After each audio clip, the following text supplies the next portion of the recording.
But you have to really be careful because the business is like a drug that can draw you right in. And if you don't have a firm foundation, you could be a 1 minute wonder, and that's it. Or you ingest and do so many things that's dangerous for you that you leave out of here. Yeah. I don't know at 28. Same thing for Bobby Christina. Mm-hmm. Same thing for Whitney.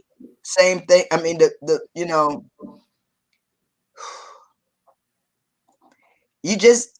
have to treat both success and failure. Treat both imposters the same. It's that poem, If, that's by Rudyard Kipling, that talks about that. You know, you have to have a balance. A balance.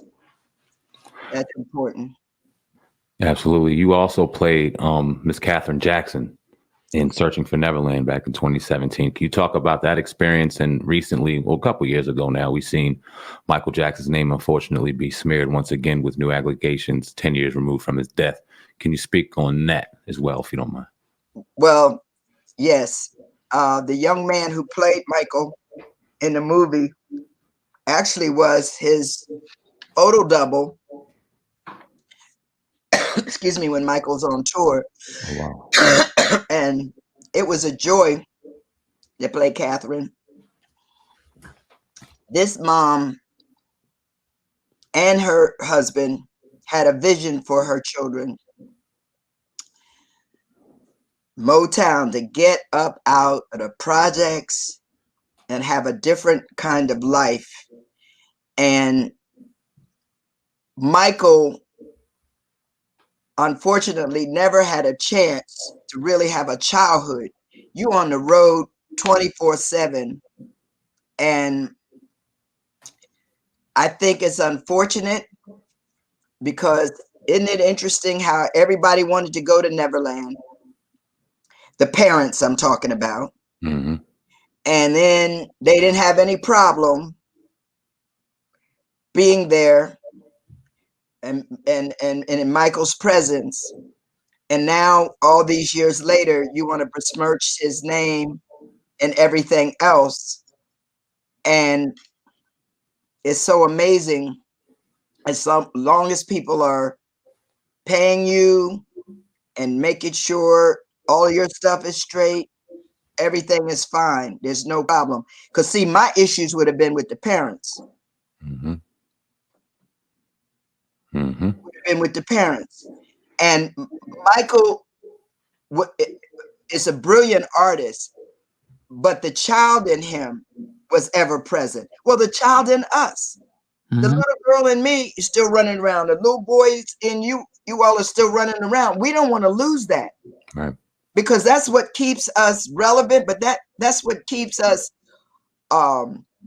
looking at life with wonderment. Yeah. And I don't think it's fair. And most of them are just trying to get some money that you cannot spend in the grave. That's the point, you know. And I'll go all the way back to the doctor. First thing, I'm a scientist as well as an artist. Propofol you take as an anesthesia. You get when you get put under in terms of anesthesia. That's what they use because you go under quick and you come up quick. Okay, so you don't leave that with somebody. You don't do that. That Hippocratic oath went out the window with boyfriend because all he could see was money. Yeah. And money is wonderful. It will help us do the things that we wish for, but it's not the end all and be all. I'll give you an example. I was on my way back to Broadway with the August Wilson play, Piano Lesson, and my dad had prostate cancer. And his lady asked me to come home to help her care for my father. And we had done the play twice, and we were on our way to Broadway, And I walked away from the show. I would have been nominated. Epatha Murkison took over the role and went on to do Law and Order, and she's on Chicago Med now. I mean, you know, rich and famous as far as that goes. But I did what God would have had me to do, was to honor my parents. And God tells us to do that, not if they treated you well or if they did all the stuff you thought they should have done. There's a period after that your days would be long. I was home for 2 years. Everybody said I threw my career away. And all the people that you would name that are household names, sure, had I been disobedient and went on and just it be about me, I would be where all of those, but I wouldn't have adopted my son, for one, because a lot of things wouldn't have happened that should have happened. And there's no regrets. My father died the weekend of the Tony Awards in my arms. Nobody had to find me. Mm-hmm. And then I was able to show my father what unconditional love looked like in the flesh. So same thing for my mom. And while my mom was in her last months, I didn't stop the process of adopting, my son. And I adopted in my 50s. I hadn't planned on being a single parent, but that's how it ended up going down. I have to smile again, because some situations may not work out.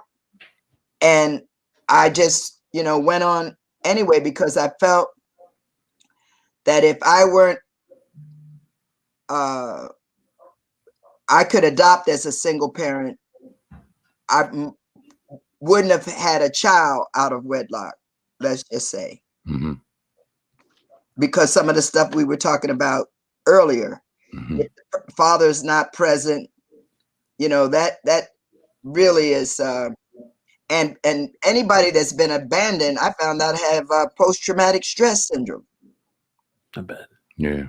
So we as a people have it, and we have to find a way to heal ourselves. And that's just through forgiving.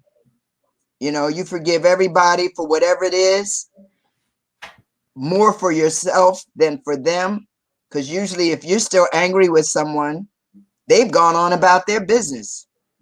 They're not even thinking about you, and you're the one holding on to it. And see, that could impact your health. You know what I mean? Heart attack or stroke or crazy other things undermining your body. And nothing and no one is worth it. So you let it go, because, what goes around comes around. Nobody gets away.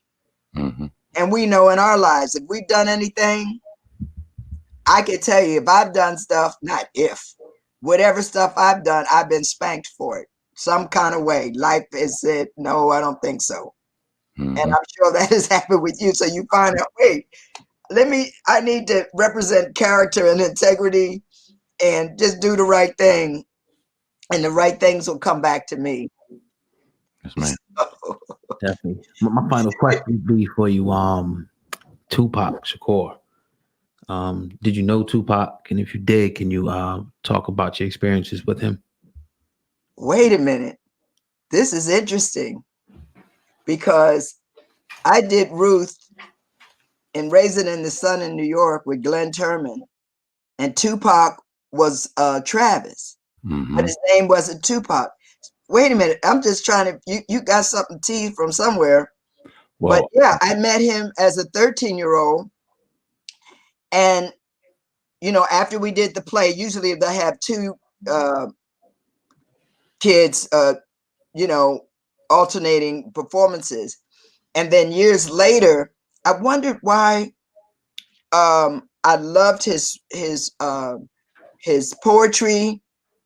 And it was just something about him. In fact, I have to smile because I have a picture in my son's old room of a poster of his that says, "Only God can judge me." Oh man, another brilliant poet, unbelievable. I'm pissed off. because this whole East Coast, West Coast foolishness is one thing, and him and Biggie should still be here. So I'm gonna just say that. Mm-hmm. Agree. And y'all know what I'm talking about. Yeah, the impact of as a man that they would have had just going through that journey as 40-something-year-old men right now would be, it would, would need it right now. And giving back. Because see, when you have money, any kind of money, and you can be a blessing to someone else, it's amazing. Mm-hmm. You throw, it's like you're planting seeds into the universe.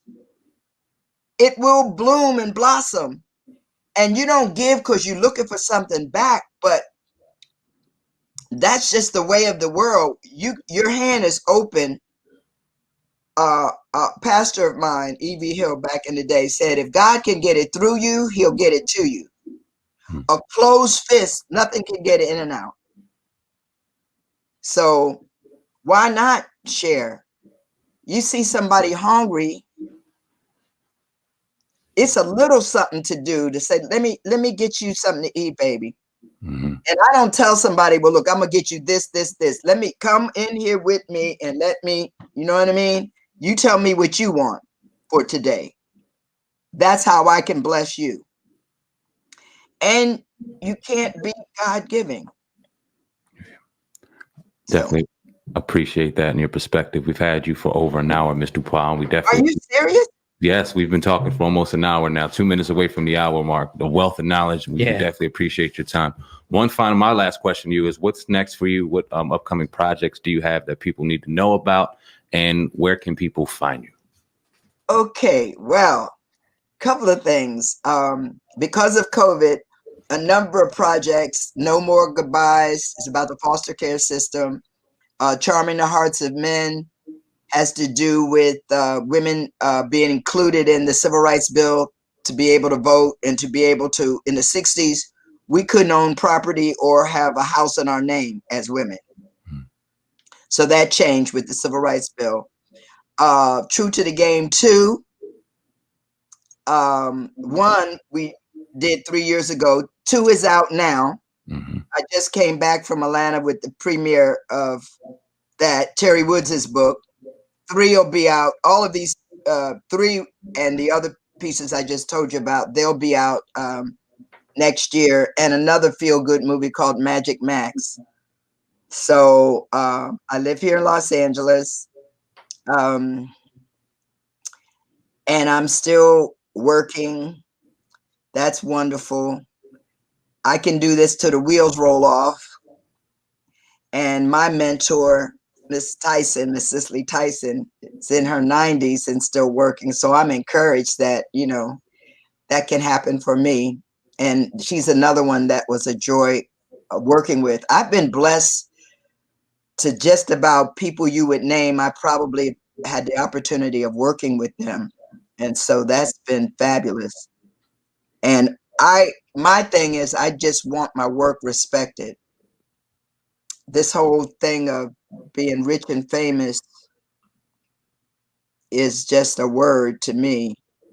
I want enough to be able to be a blessing for myself and to whoever else. But if you guys respect my work, I'm a happy camper. And hopefully the pieces of work that I've done have resonated, into you all's hearts as well, to encourage you to do your work. Absolutely. Yes, ma'am. We definitely appreciate your work you've put in throughout the years and the work you'll put in the future. Miss DuPois in the building of the podcast, thank you so much for coming on. Love to have you back. We don't see you doing many of these interviews, so the fact that you sat down for an hour with us is an honor. Yeah. It's my pleasure. So where are you all? South Jersey, right outside of Atlantic City. Oh, man. I used to go to Atlantic City in the summers. My mom was a dancer, so a lot of the clubs, Larry Steele Smart Affairs, Paradise Club, Club Harlem, a lot of clubs there. I know Atlantic City is so different now, though, isn't it? Very. Oh, yeah. None of those are here anymore. But I would still love to come back and see what Atlantic City looks like now. I have very fond memories of being there. I'll tell you what, And I learned to swim in the Atlantic Ocean there. if you ever find yourself back east, we have a building out right outside of it. We love to have you in here, and we love to show you what Atlantic City looks like now. Please reach out. Would you email me the information? And then that way, when I come back home, I could, do Yes, that. And thank you so much for having Auntie Star, Mama Star. The pleasure's all ours. We appreciate your time. All right, sweetie. Thank you.